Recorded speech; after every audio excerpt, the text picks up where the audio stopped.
that told me what the world saw, and that told me what everybody else saw. Everybody else. And I didn't want that. I didn't want to die tomorrow and be a drunk today. I didn't want to have wasted my whole life drinking it away because I was bitter and pissed off at stuff. I didn't want to be known as the guy who was a funny guy, or he was a prick or whatever, and he was drunk all the time. I can't accept any of the others, but I don't want to be known as being a drunk all the time.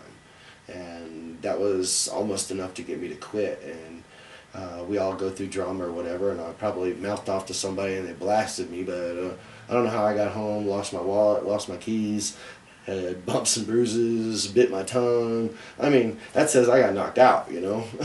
To me, that's, I don't want to wonder what happened to me. I don't want to wonder what the hell happened. Did I get mugged? Did I get beat up?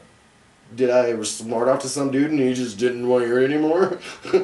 All the above. Who knows? I mean, but when you drink, you give up that right to be able to be in control, because it takes control. You know, and it did for me. You know, how other people saw me was someone, in one case or another, it was either I intimidated them or they fancied me.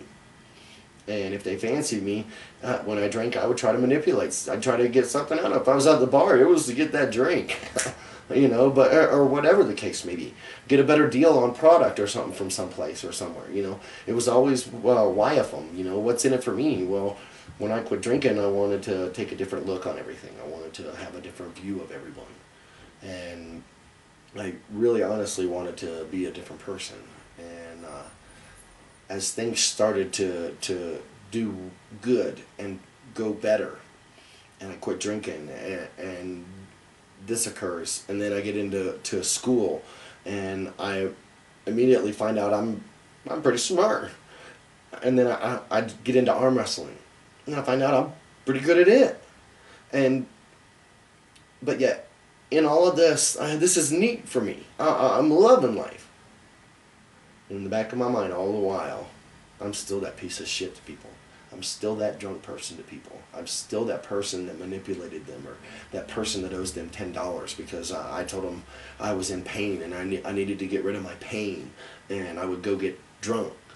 You know, I mean, I still think about all kinds of that stuff. When, you know, it's like a person who gets, you know, multiple things happen in their life that causes trauma to them, and they dwell upon it so much that they create these conditions that we like to call diseases and things. I think that you in your head, you're your worst enemy, and to me, I was for a lot of that. You know, where I'm at now, it is only by the grace of God that I'm here. You know, without the Lord in my life, I don't think I'd be alive.